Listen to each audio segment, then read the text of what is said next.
Welcome to Hacking Your Leadership. I'm Chris, and welcome to this week's Thoughtful Thursday. Thanks to everyone listening right now, especially those of you who tune in every week. Don't forget to follow us on Instagram at Hacking Your Leadership and leave us a review on iTunes. Also, if this Thoughtful Thursday resonates with you, please share with a friend or a coworker. Our show recently hit 1 million downloads, and we wouldn't have been able to do this without all of you who share. All right, for this week's episode, I'm going to talk about the people in your lives, the people who get the majority of your time. For some people, this is family. For some, it's friends. For others, it's coworkers. And for many of us, it's a combination of all of those plus more. But I'm not talking about everyone in your life. Just the 4 to 8 people whose interactions with you make up more than 75% of your time. These are the people who have the biggest impact on your own success, even more than yourself. Do you ever wonder why world records in sporting events are virtually always broken at the Olympics and not at just some random Saturday afternoon competition? There are literally hundreds of competitions throughout the 4 years between the Olympics, so the law of averages says many of those records should be broken during those 4 years, not just in the month that hosts the Olympics. But that's not how it works.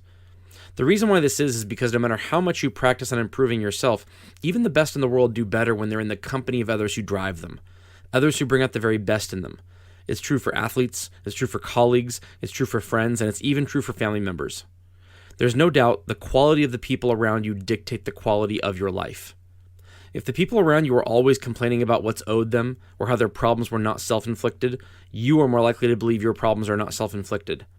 If the people around you are satisfied with mediocre performance on the job, then you are more likely to be satisfied with mediocre performance on the job. If the people around you look forward to their days off because they can't stand being at work and they never shy away from telling others this, you will more likely feel the same way. But if the people around you are always working on bettering themselves, you are more likely to see the importance of bettering yourself. If the people around you are constantly learning, then you are more likely to want to learn new things. If the people around you show compassion towards others who make mistakes and help them move past those mistakes, then you are likely to do the same because you know you'll be treated accordingly when you inevitably make a mistake. And I want to be perfectly clear here. This isn't water seeking its own level. These people don't consciously seek each other out, but subconsciously we know it's easier when we aren't driven. Surrounding yourself with high-quality people means you'll start to feel very uncomfortable not being a high-quality individual yourself.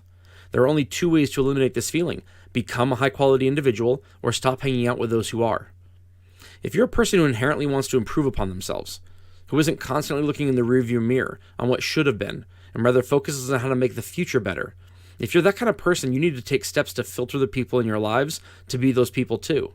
And it's hard. It might involve distancing yourself from a longtime friend who was a high-quality friend when you met in high school, but who just kind of stayed there while you moved on. It might involve ending a relationship with a significant other who you care about, but who will never be the kind of person who pushes you to be everything you can be because they don't want you to leave them behind. It might mean it's time to change your employer because while you have fun with your coworkers, the benefits of the relationships are mostly superficial and shallow. And they'll likely not want you to leave. Misery loves company, after all, and seeing you take steps to make your life better will cause them stress at the idea of remaining stagnant. Whatever your situation, you will find difficulty in moving yourself out of it, but if you can manage it, it will be worth it. The idea of surrounding yourself with high-quality people is also made harder as the group of people around you grows in size. If you and a stranger were suddenly stranded on a desert island, that stranger would very quickly become your best friend. But there are undoubtedly people working in the same place you work, whose names you don't even know, and with whom you've never had a conversation outside the context of work. The reason for this isn't how busy you are, it's just the sheer magnitude of the people we encounter. The lone stranger on the island needs to be your friend, because both of you are more likely to survive if you have each other. Small groups of 4 to 8 people who become friends as teenagers often report they're still friends into their 40s or 50s. But start with a group of 15 friends, and there's virtually no way you're all friends, even a year or two after whatever initially brought you together ends.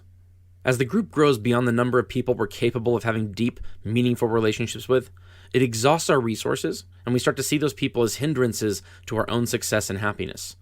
This is why there's an upper limit to how many direct reports a leader should have, and it's also the reason why a team of people that has been put together in order to solve a problem gets less likely to solve the problem, not more likely, once the size of the team hits a certain threshold. So if you're a leader of people, first make sure your peers are the kind of people whose very existence will drive you to get better. Next, be very cognizant of the teams you create and the quality of the people on them. Don't spread out the high performers into several groups, hoping to get great results out of all the groups. Instead, put groups of similar quality people together and then watch in order to make changes where needed. If you want to create great relationships on your team, this is one very important part of that commitment. Thanks for listening, and don't forget to check back tomorrow morning for the first episode in a new segment we launched this year.